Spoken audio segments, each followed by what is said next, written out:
नमस्कार मंडळी. श्री स्वामी समर्थ.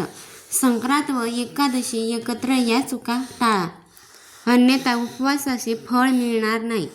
नमस्कार भावनिक मित्रांनो, आपल्या सर्वांचे मनापासून स्वागत. यंदाचा काळ अतिशय विलक्षण आहे, कारण एका बाजूला मांगल्यांचा सण मकर संक्रांत आहे आणि दुसऱ्या बाजूला अत्यंत पवित्र अशी एकादशी. हे दोन मोठे योग एकत्र येणे ही साधी गोष्ट नाही. पण सावधान, बहुतेक लोक उत्साहाच्या भरात अशा काही चुका करतात, त्यांच्यामुळे एकादशीच्या उपवासाचे फळ तर मिळतच नाही, उलट संक्रांतीचा दोष मागे लागतो. तुम्हाला माहीत आहे का, एक छोटीशी चूक तुमच्या घरातील बरकत रोखू शकते. आजच्या ह्या व्हिडिओमध्ये मी तुम्हाला अशा 5 चुकांबद्दल सांगणार आहे, ज्या तुम्ही चुकूनही करू नका. व्हिडिओच्या शेवटी मी एक असा गुप्त उपाय सांगणार आहे, जो संक्रांतीच्या दिवशी केल्यास वर्षभर तुमच्या घरात अन्नाची अन्यथा आणण्याची कमतरता भासणार नाही. व्हिडिओ पूर्ण पहा, कारण अर्धवट ज्ञान हे नेहमीच घातक असतं. पुढे जाण्यापूर्वी जर तुम्हाला भगवंताचा आशीर्वाद हवा असेल तर व्हिडिओला आत्ताच लाईक करा, आपल्या जवळच्या व्यक्तींना शेअर करा आणि चॅनलला सबस्क्राईब नक्की करा. आणि कमेंट बॉक्समध्ये आपली भक्ती व्यक्त करण्यासाठी श्री स्वामी समर्थ आणि लिहायला विसरू नका. तुमच्या एका कमेंटने तुमच्या आयुष्यात सकारात्मकता येईल, याची मला खात्री आहे. मित्रांनो, संक्रांत म्हणजे सूर्याचे उत्तरायण, ऊर्जेचा स्रोत बदलण्याचा काळ, आणि एकादशी म्हणजे विष्णूची प्रेततिथी. जेव्हा हे 2 दिवस जवळ येतात किंवा एकत्र येतात, तेव्हा ब्रह्मांडातील ऊर्जा खूप वेगळी असते. पण एक स्त्रिया विचारतात, ताई, संक्रांतीला तर मी तिळगुळ खाते, मग एकादशीचा उपवास कसा करायचा? किंवा संक्रांतीला हळदी कुंकू असतं, मग त्या दिवशी काय करावे, नियम पाळावे? येथेच खरी मेख आहे. जर तुम्ही चुकूनही त्या एका गोष्टीचे सेवन केले तर तुमच्या 7 पिढ्यांचे पुण्य नष्ट होऊ शकते. ते काय आहे जाणून घेऊया. संक्रांतीला आपण तिळगुळ आणि गुळाचे पदार्थ करतो, पण जर त्या दिवशी एकादशी असेल तर लक्षात ठेवा, एकादशीला अन्नधान्य वर्ज्य जास्त असते. अनेक जण तिळगुळाच्या पोळ्या किंवा खिचडी खातात, पण एकादशीला तांदूळ किंवा इतर धान्य खाणे म्हणजे पाप भक्षण करण्यासारखे आहे. मग तिळगुळ कसे खायचे, याचे उत्तर मी उपायामध्ये देईन. दुसरी चूक, रागावर नियंत्रण ठेवणे.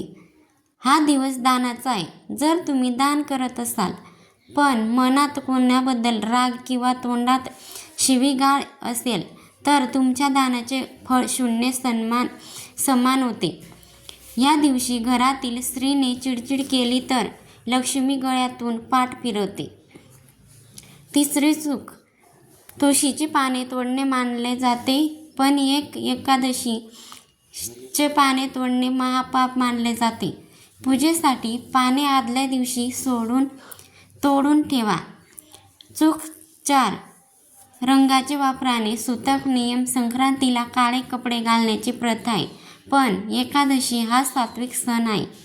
जर तुम्ही उपवास करत असाल तर गडद काळे कपडे टाळून पिवळे किंवा केसरी वस्त्र परिधान करणे अधिक लाभदायक ठरते. चूक नंबर 5, ब्रह्मचर्याचे पालन न करणे. या मोठ्या योगाच्या दिवशी ब्रह्मचर्य पालन केलेच पाहिजे, अन्यथा फळ भेटत नाही. सुवर्णकाळ उपाय. संक्रांतीच्या दिवशी एकादशी असेल तर सूर्याला अर्घ्य देताना पाण्यात थोडे काळे तीळ टाका आणि ओम सूर्याय नमः सोबत ओम भगवते नमो वासुदेवाय नमः या मंत्राचा 108 वेळा जप करा.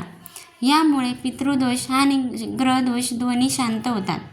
तीळदान. जरी तुम्ही उपवासामुळे तीळ खाऊ शकत नसाल तरी ह्या दिवशी ब्राह्मणाला किंवा गरजूला तीळ आणि गूळ दान केल्यास अश्वमेध यज्ञाचे फळ मिळते.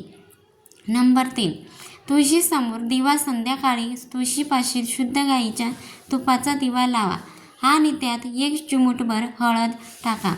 यामुळे घरातील आर्थिक संकट कायमचे दूर होईल. नंबर 4, विशेष नैवेद्य. विष्णूला पिवळी फळे अर्पण करा. नैवेद्यात धान्य नसावे तर केवळ फळे आणि दूध असावे.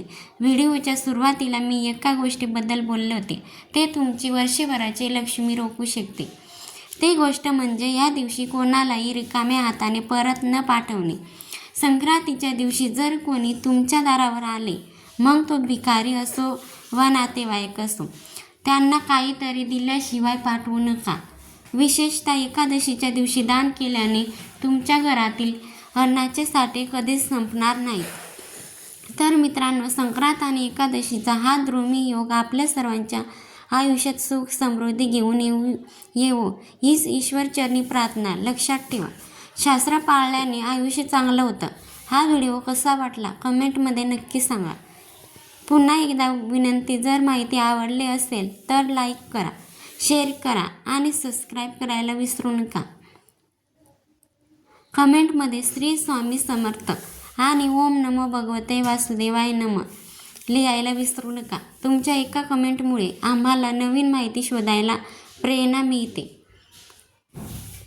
भेटूया अशाच एका माहितीपूर्ण व्हिडिओमध्ये. तोपर्यंत धन्यवाद.